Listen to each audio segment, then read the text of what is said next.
আসসালামু আলাইকুম। সমস্ত প্রশংসা আল্লাহর জন্য।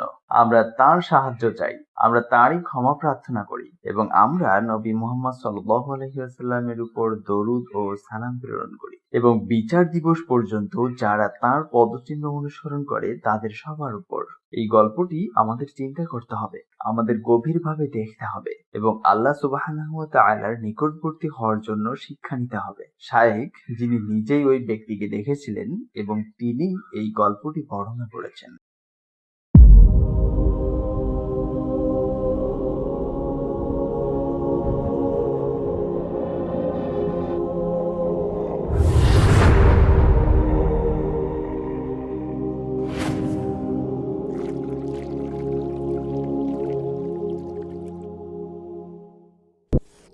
সৌদি আরবের সেই শায়েখ একটি কল পেলেন এবং লোকেরা তাকে বলল যে, আপনি কি অনুগ্রহ করে আসতে পারেন এবং একজনকে গোসল দিতে পারেন? তাই তিনি তার কিছু বন্ধুকে নিলেন এবং গোসল দেওয়ার জন্য পুরো পথ পাড়ি দিলেন। শায়েখ প্রথম যে কথাটি বলেছিলেন তা হলো, আমি সুদান থেকে আসা এই ভাইকে দেখেছি যিনি সৌদি আরবে কাজ করতেন এবং তিনি মাথা থেকে পা পর্যন্ত সম্পূর্ণভাবে রক্ত, ধুলাবালি ও বালিতে ঢাকা ছিলেন। সে সাথে কাচের ছোট কণাগুলোও ছিল।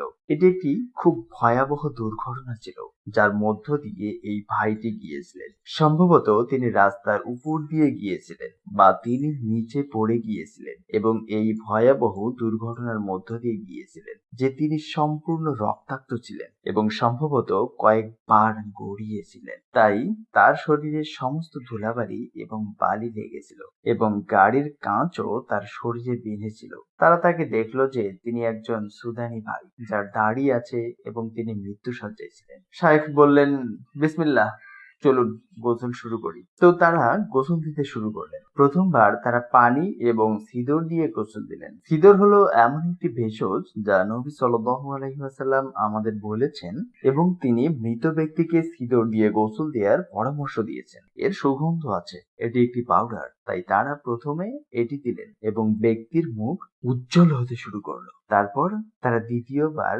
কাফুর দিয়ে গোসল দিলেন। কাফুরও এমন একটি ভেষজ যার সুগন্ধ আছে এবং নবী সাল্লাল্লাহু আলাইহি ওয়াসাল্লাম মৃত ব্যক্তিদের কাফুর এবং সিদর দিয়ে গোসল দেওয়ার জন্য উচ্চ সুপারিশ করেছেন।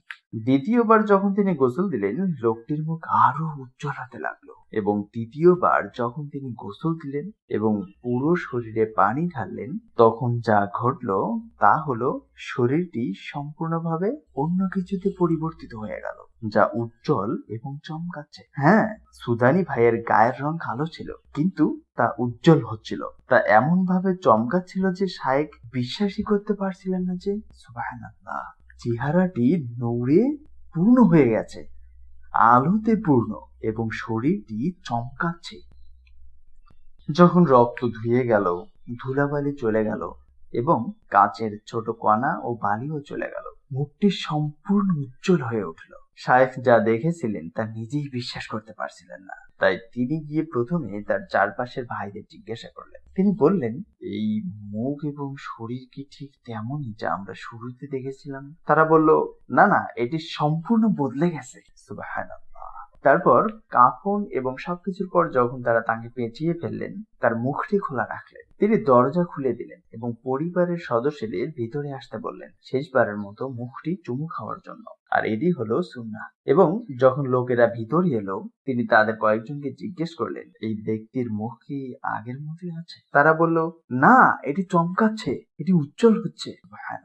এরপর একজন ভাই এলেন এবং তিনি অনেক কাঁদতে শুরু করলেন। তিনি অন্যরকম ভাবে কাঁদতে শুরু করলেন। শায়েখ বললেন, ঠিক আছে, শুধু ধৈর্য ধরুন, শুধু ধৈর্য ধরুন এবং তার জন্য দোয়া করুন। তখন তিনি বললেন, আপনি জানেন ইনি আমার ভাইয়ের চেয়েও বেশি কিছু। তার নাম আসান ইমাম এবং আমি আপনাকে আসান সম্পর্কে বলতে চাই। শায়েখ বললেন, হ্যাঁ, আমাকে আসান সম্পর্কে বলুন। আসান কেমন ছিল? তিনি বললেন যে হাসান ভাই সৌদি আরবের একটি কোম্পানিতে কর্মরত একজন সাধারণ কর্মী এবং তার অফিস ছিল উপরের তলাগুলোর একটিতে।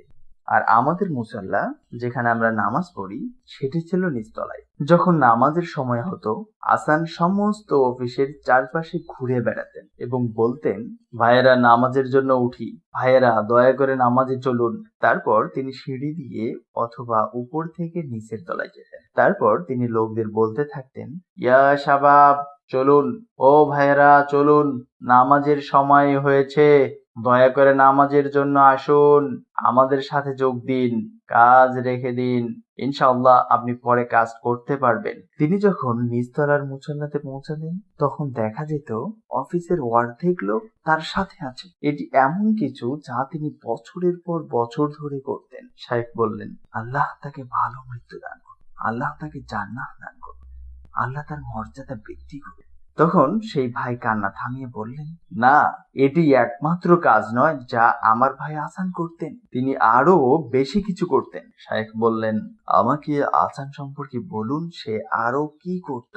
তিনি বললেন যে আসান ভাই একজন অতি সাধারণ কর্মচারী, তার বেতন ছিল 2500 রিয়াল, যা $700-এরও কম। এরপর বললেন যে ওই সামান্য বেতন যা তিনি উপার্জন করতেন তা দিয়ে তিনি অর্থ সঞ্চয় করতে পেরেছিলেন এবং তার ভাই ও কিছু কর্মচারীদের উৎসাহিত করেছিলেন এবং তিনি টাকা সংগ্রহ করে গত কয়েক বছর সুদানে 3টি মসজিদ নির্মাণ করেছেন। 3টি মসজিদ। শাইখ বিস্মিত হলেন যে একজন সাধারণ কর্মচারী যার সামান্য বেতন এবং বছরের পর বছর ধরে তিনি সঞ্চয় করেছেন এবং অন্য ভাইদের উৎসাহিত করেছেন এবং তারপর গিয়ে এলাকায় একটি মসজিদ, অন্য এলাকায় দ্বিতীয় মসজিদ এবং অন্য এলাকায় তৃতীয় মসজিদ নির্মাণ করেছেন। আল্লাহু আকবার! কি অসাধারণ বর্ক, কি চমৎকার আমল তিনি করেছিলেন। এবং তারপর শাইখ বললেন, আল্লাহি, আল্লাহ তাকে এই চেল্লা এবং নূর দিয়েছেন কারণ তার আমলের জন্য, কারণ তিনি সময় মতো নামাজ পড়ার ব্যাপারে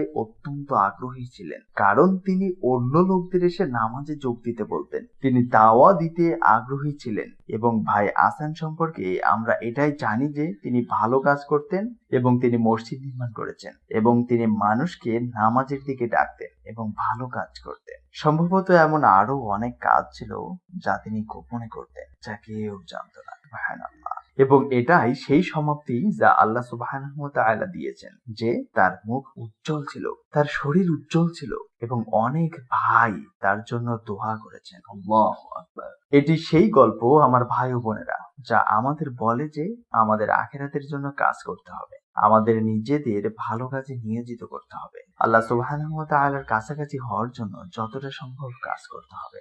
যেমন আল্লাহ সুবহানাহু ওয়া তাআলা কোরআনে বলেছেন, দ্রুত করো, আল্লাহর নিকটবর্তী হও যতটা পারো। আল্লাহু আকবার। হ্যাঁ, যতটা পারো আল্লাহ সুবহানাহু ওয়া তাআলার রহমতের কাছাকাছি যাও। অন্য জায়গায় আল্লাহ সুবহানাহু ওয়া তাআলা বলেছেন, ভালো কাজের জন্য একে অপরের সাথে প্রতিযোগিতা করো এবং তাড়াহুড়া করো। আর আমরা এটাই চাই আমার ভাই ও বোনেরা, যে যখন আমরা মারা যাব তখন আমরা যেন হাসি মুখে থাকি, যখন আমরা মারা যাব তখন আমরা যেন সেজদায় থাকি, যখন আমরা মারা যাব তখন আমাদের শরীর যেন উজ্জ্বল ও হাস্যোজ্জ্বল হয় এবং সুগন্ধ ও ভালো লক্ষণগুলো থাকে। আমরা এটাই খুঁজছি আমার ভাই ও বোনেরা। হ্যাঁ, এটি ভালো মৃত্যু। এই অসাধারণ মানুষটি, যিনি একজন প্রবাসী ছিলেন, অর্থাৎ তিনি একটি দেশে বিদেশী ছিলেন যার পরিবার সাথে ছিল না, তার পরিবার ছিল তার দেশে, তিনি শুধু একটি সাধারণ চাকরি করছিলেন, তিনি সামান্য আয় করেছিলেন, কিন্তু এই সবকিছুর সাথে তিনি আল্লাহ সুবহানাহু ওয়া তাআলার নিকটবর্তী হতে পেরেছিলেন। তাই এটি আমার জন্য একটি বার্তা, এটি আপনার জন্য একটি বার্তা, এটি আমার সকল ভাই ও বোনদের জন্য বার্তা। আল্লাহি, আমরা করতে পারি, আমরা করতে পারি।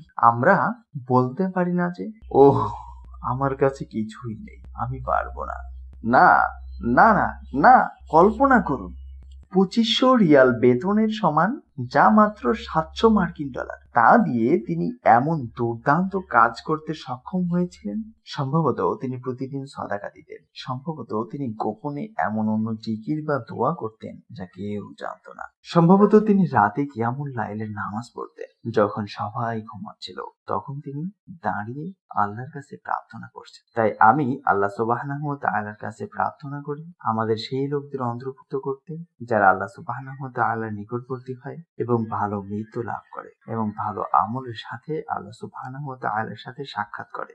সময় শেষ হয়ে গেছে ইনশাআল্লাহ, এবং আমরা অবশ্যই অন্য পর্বে অন্য একটি গল্প নিয়ে কথা বলবো। সুবহানাকা আল্লাহুম্মা ওয়া বিহামদিক, আশহাদু আল্লা ইলাহা ইল্লা আনতা, আস্তাগফিরুকা ওয়া আতুবু ইলাইক। আসসালামু আলাইকুম।